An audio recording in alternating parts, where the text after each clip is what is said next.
বিস্তীর্ণ দুপারের অসংখ্য মানুষের হাহাকার শুনেও নিঃশব্দে নীরবে ও গঙ্গা তুমি গঙ্গা বইছ কেন?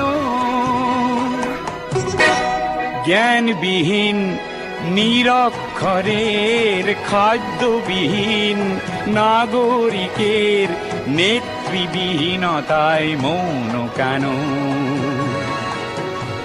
সহস্র বরষার উন্মাদনার মন্ত্র দিয়ে লক্ষ জনের সবল সংগ্রামী আর অগ্রগামী করে তোলো না কেন?